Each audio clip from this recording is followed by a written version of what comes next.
Om Sahana Vavatu Sahanau Bhunaktu Sahavidyam Karavavahai Tejasvinavadhitamastu ma vidvishavahai. Om Shanti Shanti Shanti Harihi Om.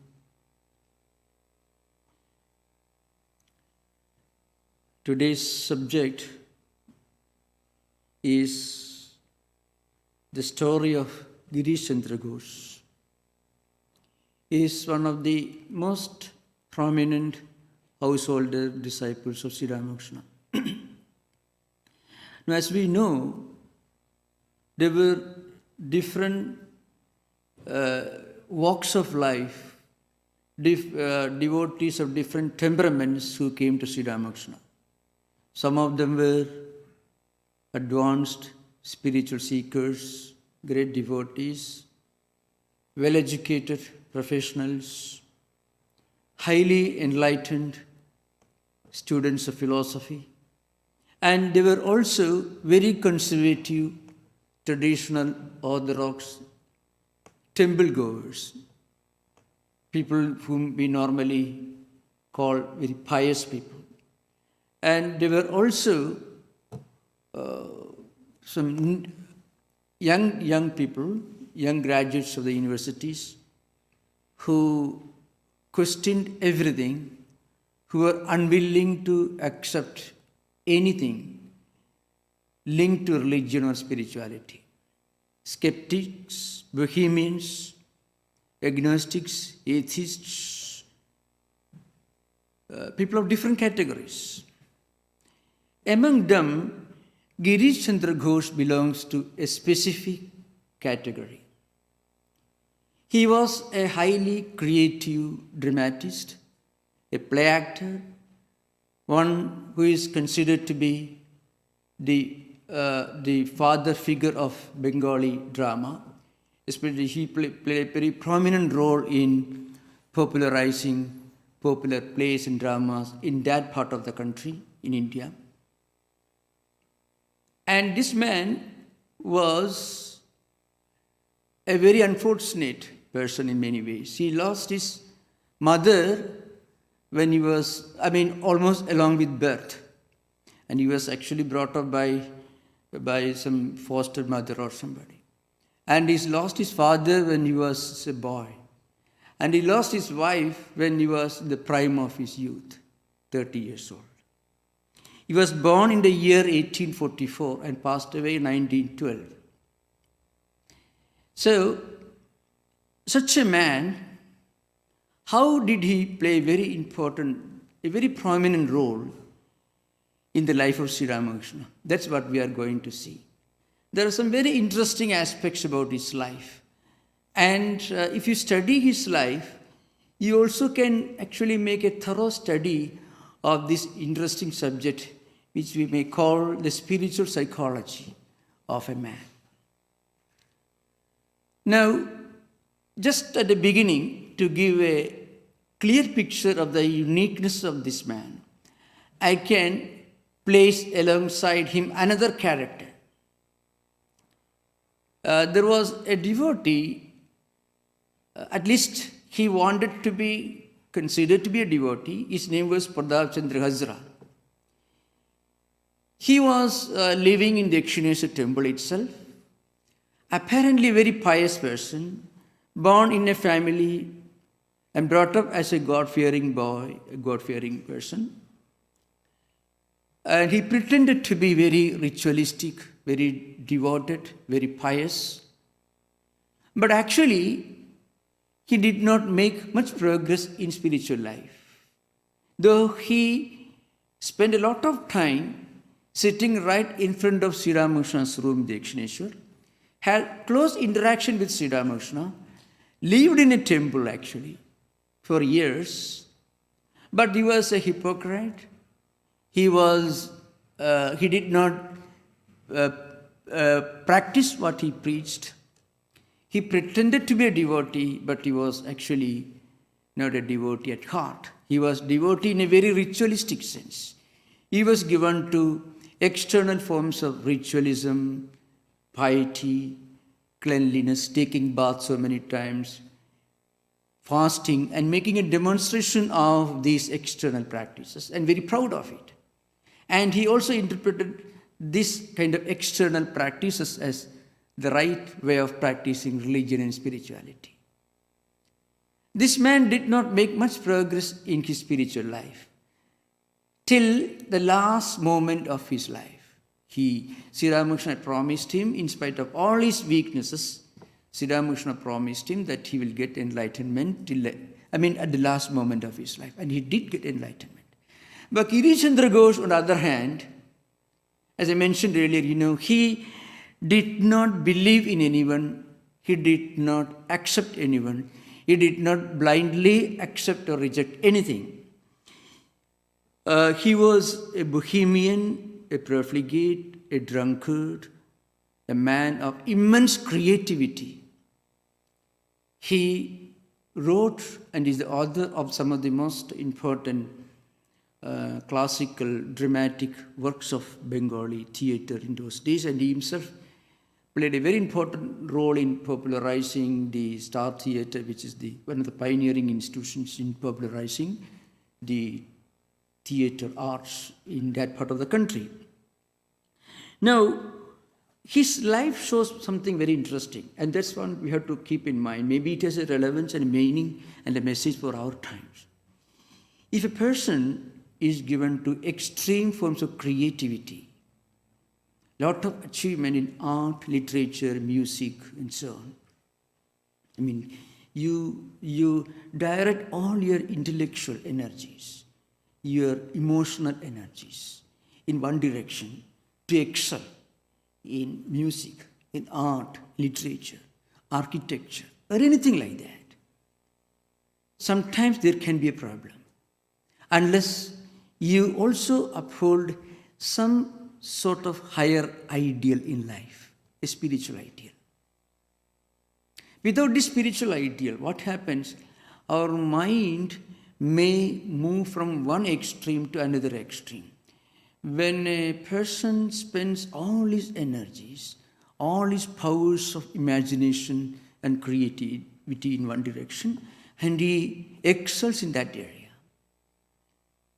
then what happens? His mind will require a balancing system, a rest.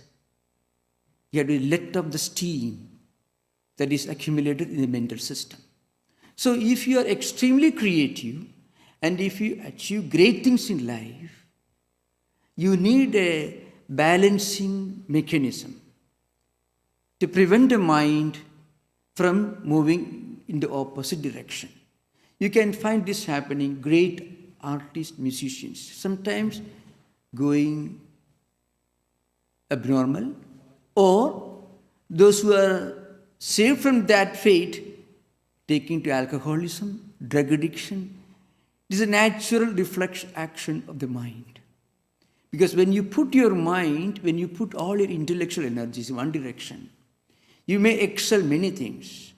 But when the mind is not engaged in that area of creativity, it will seek some other channels.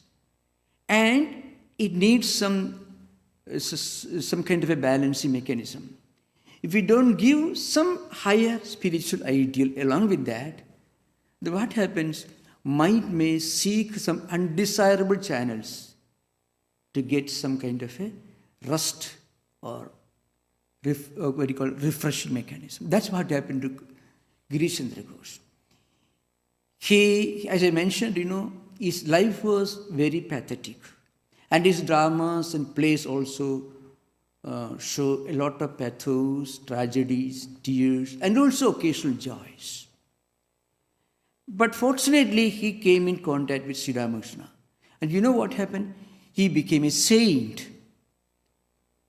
A man who cannot get an hour of sleep without drinks, without alcohol, could completely get away from that bad habit just because he surrendered himself to a great spiritual ideal. a great spiritual teacher. I can quote one important verse from the Gita, because there is no better way of explaining this phenomenon. And this is a message for our times. In modern times, when there is a lot of competition, a lot of complexities, a lot of uncertainties, and a lot of fears, unknown fears, psychotic and neurotic problems. As I mentioned sometimes, problems of abundance, for example. You have got a wonderful job, plenty of money, lot of good friends, big house, many cars, everything going on fine for you. But you don't get peace of mind. You don't get the inner contentment necessary to get 4 hours of sleep every day without taking pills. Now, what kind of life is? It's total failure. You have everything, but you are psychologically rendered unfit to make use of any of your own achievements. Girish Chandra Ghosh was, as I mentioned, he was born in a very unfortunate family, lost his mother who died at childbirth, lost his father when he was just a boy, and the father also was not a very wonderful person. At least he had some very unfortunate memories. I shall give an example. Once it so happened that both father and son were traveling towards a holy pilgrimage place nearby, not a few miles away from their home, and the boat was caught in a storm, and the boatman was trying to save the lives of the people traveling in the boat.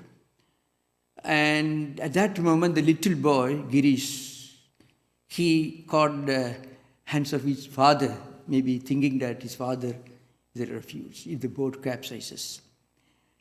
Somehow the boatman managed to save the life of the passengers. And when they reached their home, his father told him, "Why did you clutch my hands when the boat was about to capsize? Did you ever imagine that I would have saved your life if the boat ever sinking, I would save my life. I would have let loose of your hands and I would have saved my own life. So why did you hold my hand?" Now, a very unfortunate remarks from my father to a child who has lost his mother when he was just about born. Now, this man, he grew up with no one to depend upon, nobody to love and nobody to love him. But as I mentioned, he had this tremendous power of creativity. So he made lasting contributions to literature, drama, plays, and so on. You find many similarities, one way or other, in many great creative geniuses. Maybe the most compelling name that comes to my mind is Dostoevsky. Very similar to Girish Chandra Ghosh in many ways. Given to drinking, maybe drug addiction, we don't know Ghosh. Great genius, the greatest maybe, apparently, according to many critics, including the last Archbishop of Canterbury, Archbishop Rowan Williams, the greatest creative artist, the greatest novelist ever written, the author of Brothers Karamazov and Crime and Punishment. And you can compare both these figures, Girish Chandra Ghosh and Dostoevsky. Dostoevsky could not meet a Sri Ramakrishna in his life. And you know what happened? His life ended in tragedy. It began in tragedy. His life was lived in tragedy. But in Girish Chandra Ghosh's case, he was a creative genius. As I mentioned, a creative genius needs a spiritual ideal if he wants to psychologically survive and preserves creativity without going crazy or without becoming a pervert. Girish Chandra Ghosh could meet a Sri Ramakrishna, he became a saint. I was mentioning to you, incidentally, that Girish Chandra Ghosh's life demonstrates a very important, maybe apparently the most important verse from the Bhagavad Gita, especially a verse that depicts the psychological, the spiritual dynamics of self-surrender.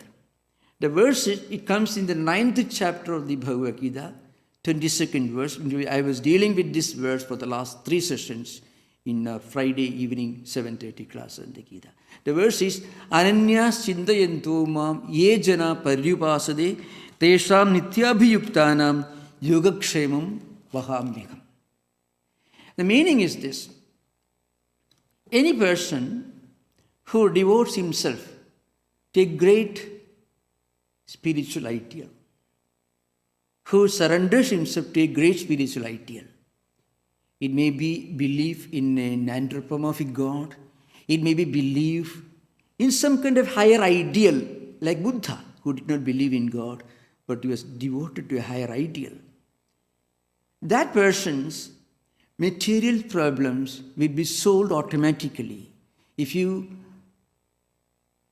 think of God, just think of God and surrender yourself to God, God will make sure that you don't have to worry about yourself. You will not have to worry about your own problems. When you return home, you find everything is okay. You may have problems which you thought you cannot really find a solution for. But after doing something good for others, maybe after a sincere prayer, after doing something positive in spiritual life, when you turn back, suddenly you find an unseen, invisible hand is fixing your problems, which you thought it was your duty to fix, but you eventually found out it's beyond your power. Now, this is what happened to Girish Chandra Ghosh. Now, what does it mean when you talk about surrendering to God? I can give the example. Suppose you have a glass of you have a glass of water. If the glass is half filled with water, and if you pour milk into your glass, it may fill the glass, but the milk is only 50%, because the other 50% is water. But suppose you empty the glass and pour milk, you get 100% milk, pure milk. Similarly, if we can empty ourselves, if we can empty our own hearts and fill our hearts with this milk of faith in God, then the cup of our own heart will be full, will be filled with pure milk. But this needs one important condition. You have to empty your own glass. If you just pour little water out and then fill the glass with milk, you'll get only 10%, maybe 90% is water, because you retain 90% of water. If you retain our mind, our own dirt and filth and negativity, skepticism and doubts and everything, then even if you surrender ourselves, we'll get only a small fraction of pure milk of devotion. But if you completely empty, then the whole glass will be filled with what? Filled with milk. Now, in Girish Chandra Ghosh, there is an interesting story. I'm coming back to his life. I mentioned to you that he was closely associated with this most prominent, one of the pioneering theatre institutions in the city of Calcutta, in the later half of 19th century, Star Theatre, which was founded by Devendranath and Mano Mohan Ghosh, these two leaders who were associated with the Brahma Samaj movement, which is itself some kind of an iconoclastic, unconventional, non-conformist reform movement within Hinduism. Once Sri Ramakrishna told Girish Chandra Ghosh, I want to come to your theatre and see this drama. Girish Chandra Ghosh used to write and direct and act on plays, mostly plays about some Hindu mythological figures, great incarnation, saints and sages, Chaitanya, Bilyamangal, and so many other saintly figures of popular Hinduism. He took these themes and he himself wrote plays and he himself acted. I himself had a band of actors and actresses. I remember this was a time when, unfortunately, in those days, conservative or so-called elite people in society used to look down upon actors and actresses. In those days, remember, this is later half of 19th century. Things have completely changed, but I want to give you a full picture of what was happening to Girish Chandra Ghosh. And this man used to write these plays, and this was a period of transition. Calcutta city was a kind of a mingling pot. It was a city where the east and west came into contact with each other. You know, when two opposite cultures or cultural streams come together, when they intermingle, the result is a lot of creativity and a lot of aberrations. Both can happen. Lot of cultural aberrations, lot of skepticism, lot of doubts, a lot of self-destructive tendencies, and lot of higher creativity also will be the fruit of two cultures coming together. This was what was happening in the city where Girish Chandra Ghosh lived at that time. So this man used to write plays about saints and sages and incarnations. And once Sri Ramakrishna asked him, well, I want to come and see this one play. And Girish Chandra Ghosh agreed. But Sri Ramakrishna told him, but at one point, you have to take 16 annas, mean 1 rupee. You know, anna is 1/16 of a fundamental unit of Indian currency called rupee, even now. So in those days, it was a big amount, 1 anna. 16 units together will constitute 1 rupee. So Sri Ramakrishna told him, but you have to take from me 1 rupee because that is the cost of the seat reserved for elite people, box seating, you know, in the theatre. Girish Chandra Ghosh was ready to give him free admission, maybe half the rate.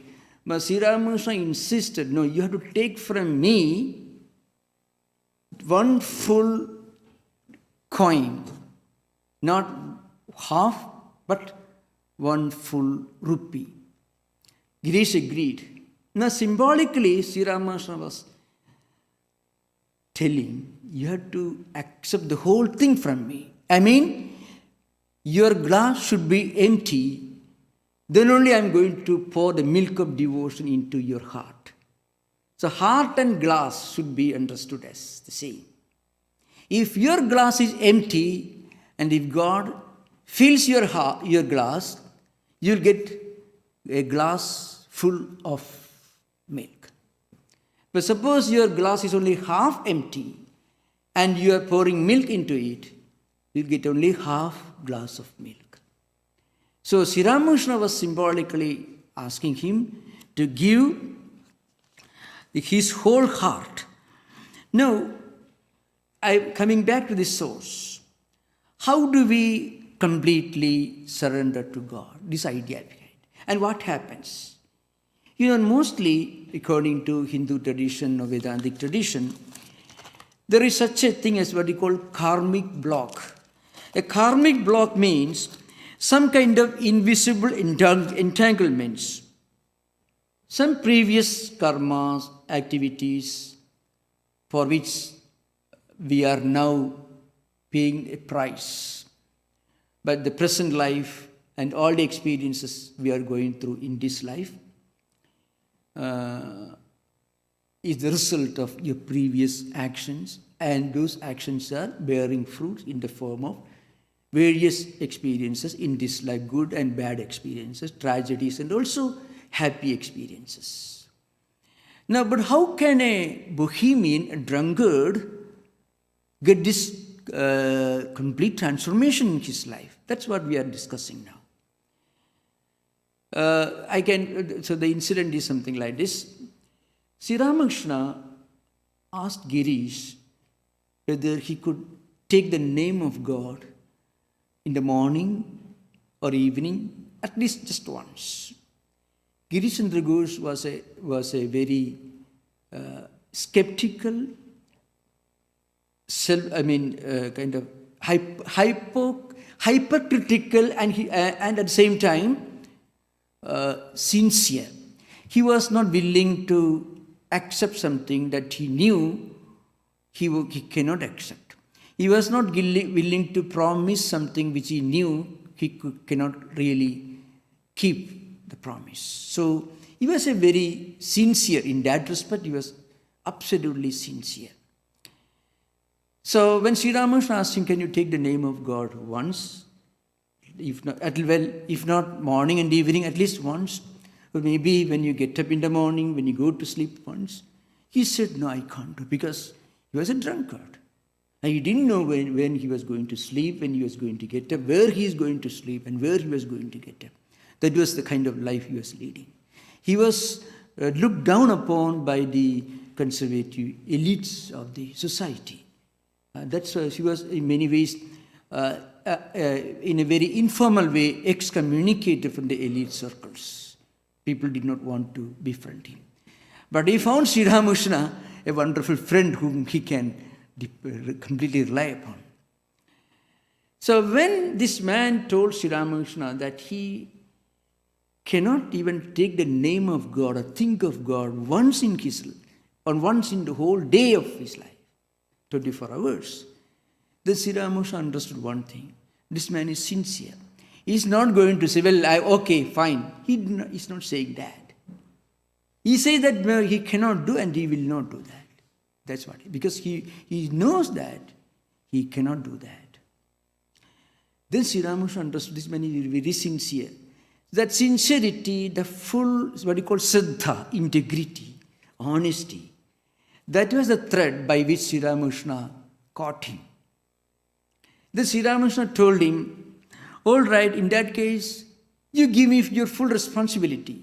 So the word used is power of attorney in the Gospel of Sri Ramakrishna. Nikhilananda's translation. The power of attorney, we should not misunderstand that particular expression when you read the Gospel of Sri Ramakrishna in terms of what power of attorney implies in today's world. Because you can revoke power of attorney.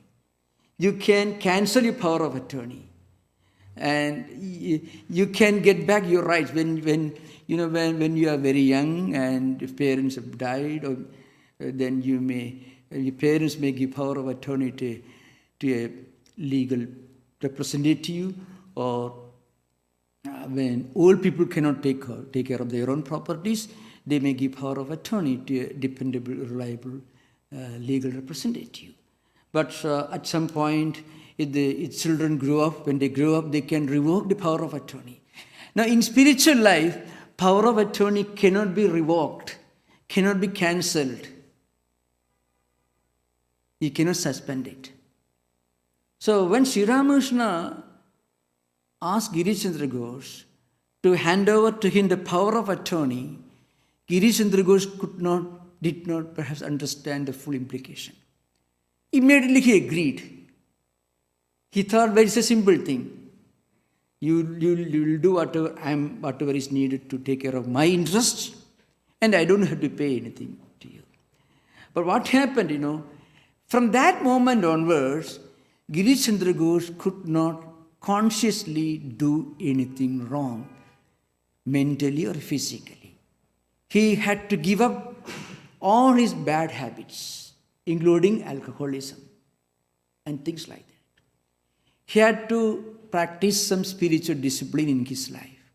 And Sri Ramakrishna did not ask him to give up anything. Sri Ramakrishna insisted that you should continue writing plays and dramas, and you should continue acting, you should continue your association with the Star Theatre, which he did.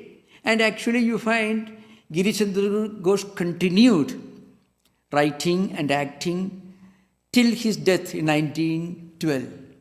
Sri Ramakrishna passed away in 1886. Girish Chandra Ghosh continued living for 28 years, even after Sri Ramakrishna's, 16 years after Sri Ramakrishna. maybe about 1886 to 14 plus to 16, 26 years. Girish Chandra Ghosh continued writing dramas and playing dramas for 26 years, long after Sri Ramakrishna's passing away. So Sri Ramakrishna did not ask him consciously to give up anything. But Girish Chandra Ghosh could not actually do anything wrong mentally or physically after giving this power of attorney to Sri Ramakrishna. Now, he could become a saint in course of time. So practically he died a great saintly person, highly respected by everyone. Even Vivekananda had a great regard for Girish Chandra Ghosh, for his intellectual powers, for his creativity, and also for his sincerity and faith. Now, to understand Girish Chandra Ghosh, you have to turn to the other person, the other figure, Azra. Azra was not a victim of any of these vices, which had completely caught Girish Chandra Ghosh. Hazra was a normal human being, very ritualistic, taking bath every day, very, very punctually, taking the name of God in a very pompous, pretentious way, and making a demonstration of it. But behind the back, he criticized, sometimes he even criticized Sri Ramakrishna. He was double-minded. So what happened, he could not empty his own glass of water. So he got nothing. His cup continued to be filled with pure water only. He could not get the milk of devotion. Girish Chandra Ghosh, on the other hand, he had this sincerity, this honesty, to put complete faith, and he was not willing to promise something which he knew he cannot keep. So his sincerity made him a great saint. So when this kind of surrender happens, it's just like you're bringing a light into a dark room. The room was kept dark for thousands of years. But you bring light to a room, then what happens? The whole room gets completely illumined. So there is again an old verse in one of our texts. It is called Gaudapada Karika, Mandukya Karika. Anadi Maya Supto Yadha Jiva Prabhuddhide Ajamanidram Aswapnam Advaidam Buddhide Tada. This is the verse. Meaning is, spiritual seekers who are being sleeping, who are completely deep asleep for thousands of years, for an infinite number of years. Once they get this waking call from a great spiritual teacher, then immediately their life gets illumined, just like a dark room gets completely illumined when you bring light into that room. And all these karmic blocks, which you call, get completely dissolved. If you try to dissolve our own karmic blocks one after another, you will never be able to do that. Suppose suppose somebody believes that when he brings light into dark room, the darkness doesn't disappear instantly. Rather, it disappears gradually, little by little. And so, so he brings the light slowly. He keeps the light at a distance. Slowly, he brings the light to the room. It doesn't make any difference. If we just bring the light, immediately the whole room gets illumined. Like that, when a person is able to practice this self-surrender, what you call the spiritual power of attorney, what happens is all the karmic blocks get completely loosened and all the entanglements go away. It doesn't mean that then your life becomes a bed of roses, not at all. You will have problems will continue in spiritual life. Even after you surrender, problems will continue. You may still lose job, but the important difference is you will not be shocked Losing a job or falling the stock markets will not be a crushing experience to you. You will have the strength to take this in your stride. That's the only difference between a spiritual person and a person who is not given to spiritual ideals. You should never imagine that when you enter spiritual life, then everything becomes very smooth. Then you get parking place immediately after you reach a place. Your flight becomes, flying from one place to another place becomes so simple and easy. You have a steady job, steady income, everything wonderful. It doesn't happen that way. The only difference is problems will be there, but we will have the strength to withstand and handle the problems. Our own mind takes an ascent. Our own mind gets elevated to such a high level that we will be able to look at our own problems from a different perspective. In the Gita verse that I quoted, there is an important part. Yoga Kshemam Vahamekam. So those who surrender themselves to God, give power of attorney like Ghosh did, the promise is their yoga and Kshema will be taken care of by me. This is a promise that comes from God. What's the meaning of taking care of yoga and Kshema? The word yoga actually means apraptasya prapana, means suppose you don't have certain things and you are looking to get those things. You are trying to obtain certain things. The effort for obtaining that is called yoga. And after obtaining it, you want to preserve it. You have to build a house. You have to get a job. There are things to be done because right now you don't have a good home. Building a home. So that is yoga.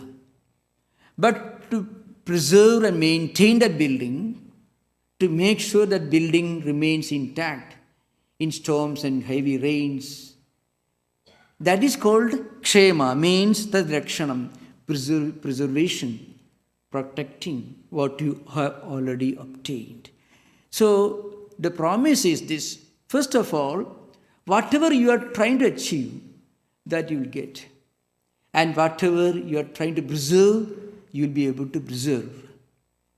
Because all human energies and endeavors, efforts are directed in this direction. We want to get certain things, then we want to preserve and protect and maintain certain things.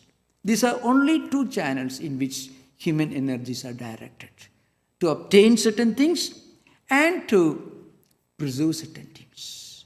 So, when you surrender yourself to this higher spiritual ideal, what happens is, first of all, our mind gets elevated to such a high position that you are able to look at the problems of this world, including loss of job or whatever it is, from a higher perspective, so that the problems are no more shocking, devastating problems. You are able to take your problems in your stride. Your mind is equipped with this armor plate of faith in a higher power. So that actually helps you to transform your consciousness to a higher level. That's what happened to Girish Ghosh. Girish Ghosh had to go through a lot of difficult times even after Sri Ramakrishna's passing away, after giving the spiritual power of attorney. I'm using this word spiritual power because that should be distinguished from the normal during the power of attorney as it is interpreted in legal documents, where you can revoke it. But spiritual power of attorney cannot be revoked. Because what happens, you're depending upon your full faith, you are giving the responsibility to a higher spiritual ideal, higher spiritual person. And it is not a legal document that plays an important role. It is your own faith, your sincerity, your honesty, your complete integrity. That is the document that you do sign under. when you hand over the spiritual power of attorney. And when this happens, what really happens is, what we need for our own life, that we get. Not what we want necessarily. There are two types of needs that we have. Two types of objects that we normally direct our energies towards. One is our own understanding of what we need, and then what we actually need for our own spiritual progress. So when you give this power of attorney, what is happening is, what we actually need for spiritual progress, for our welfare, that's what we are going to get, not what we are looking for. Because very often we do not know what are the right things we should look for. We do not know what are the right things that we actually need, what we actually are in need of. So there is the Kalpa Vriksha ideal. It is again a Hindu mythology. So that should be properly understood. Kalpa Vriksha in popular mythology, it means a tree, a wish-fulfilling tree. That is how it is interpreted. A wish-fulfilling tree. If you pray to that tree, Vriksha means tree. If you sit under the tree and if you have any desire, immediately the tree will fulfill your desires. That can be sometimes dangerous. There are stories in the gospel and elsewhere. A person who was hungry sat under the tree and he thought, if only I could have a 18-course dinner. Immediately everything appeared before him. So he had a full meal. Then he felt he had a good, wonderful chair to rest. Immediately it came. And then what happened, Well, there are trees, there are forests around. If a tiger appears, what will happen to me? A tiger appeared. And you can imagine what happened to that person. So very often, we may not know what are the best things that we should pray for. But the spiritual power of attorney gives us the ability to have the right kind of desire to pray for. Because our own consciousness, our own spiritual level will be elevated to such a high level that we will know what are the right things that we need. It's almost like, there is a example that Sri Ramakrishna gives in the gospel. Suppose you want to cross the river. There is a boat. It is tied to an anchor by a chain, and you want to cross the river. Now, first of all, you must get up from where you are sitting. You should untie the boat from the anchor. You break the chains or rope that has tied the boat to the anchor, and then you should row for some time till you reach the midstream, and then you know what happens. You will be able to make use of the wind that is blowing in the river. So that wind will help you to reach your destination. But here there are two aspects involved. One, your own effort. Our own effort, that's important. Because without making our own effort, we won't be able to make use of the grace of God. And here the only effort that is required is complete and total faith that the God will take full care of all our needs and responsibilities. That's one thing. People sometimes get skeptical. Oh, I'm a devotee, still I have this problem. But that's not a problem from a spiritual perspective. A devotee also will have problems. So as I mentioned earlier, the difference is a devotee will be able to handle his problems, will be able to manage his problems, will be able to look at his problems from a higher perspective, so that problems will not be too much of a shock for him. He will be able to digest it and go ahead. Otherwise, you can imagine all the great spiritual leaders of the world, Buddha or Christ, or anyone for the matter, Sri Ramakrishna, anyone for the matter. They had many more problems than many normal human beings. You can imagine, you don't want to exchange place with Jesus Christ. You may like to be as honored as Jesus Christ, but you won't be willing to take the heavy burden of big cross and bearing it, walking in the street of Jerusalem, be beaten and tortured by Roman soldiers. Not a pleasant experience. Crucified. No. Buddha had his own problems. All the great spiritual teachers had problems.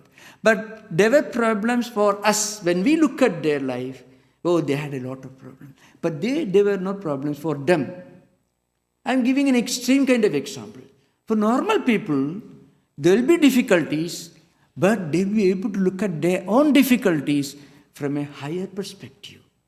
Because their mind will take an ascent, will reach a higher level of consciousness. And from that higher level, when they look at their problems, these are not at all problems. You can smile and go ahead. So that is what happens when a person practices the spiritual power of attorney that you find in Girish Chandra Ghosh's life. So, first of all, our narrow little world is connected or linked to a bigger infinite world.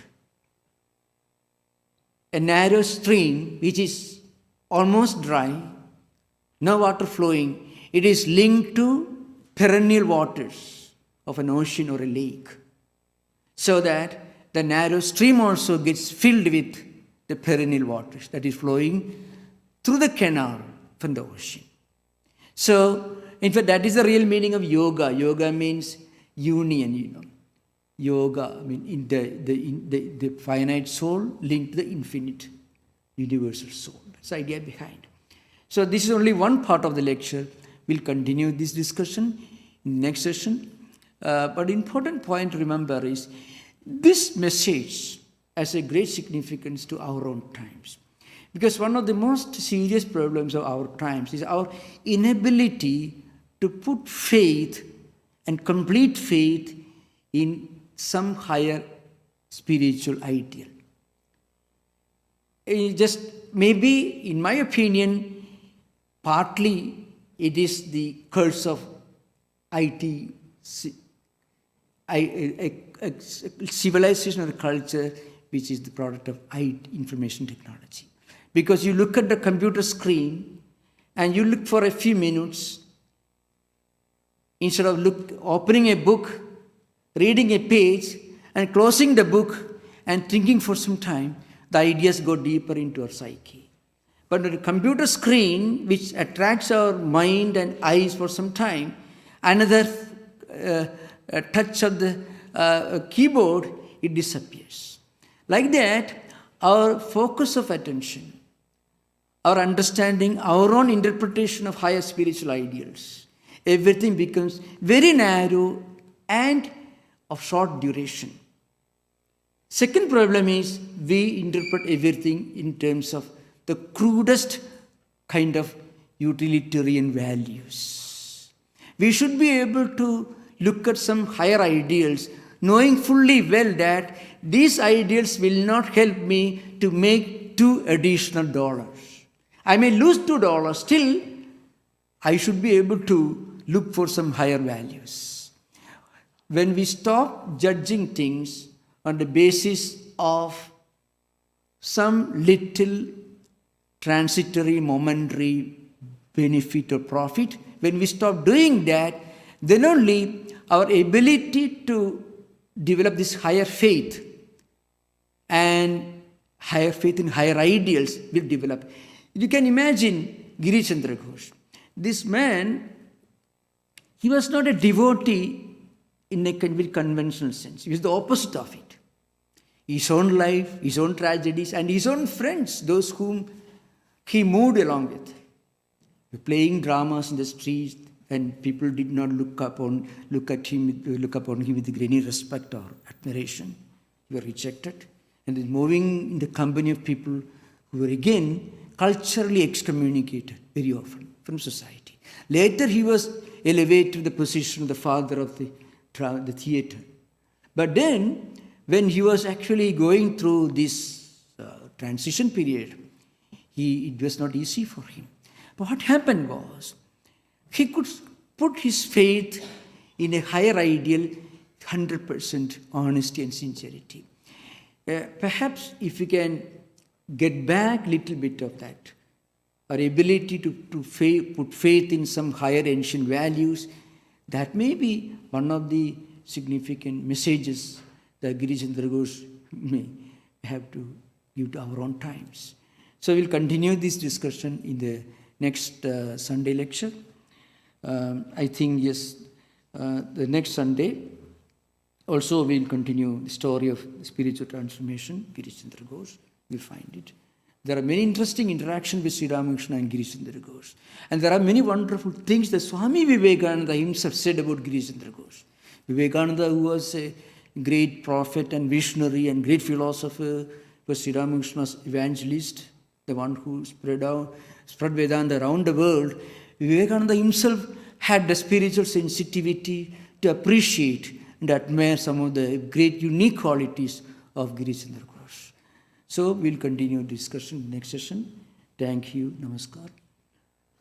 Om Shanti Shanti Shanti Harihi Om Tat Sat Sri Ramakrishna Arpanamastu. I got some requests from devotees for interaction, question answer. Hopefully next time we will try to arrange Q&A after the next session, after the next lecture. Thank you. Namaskar.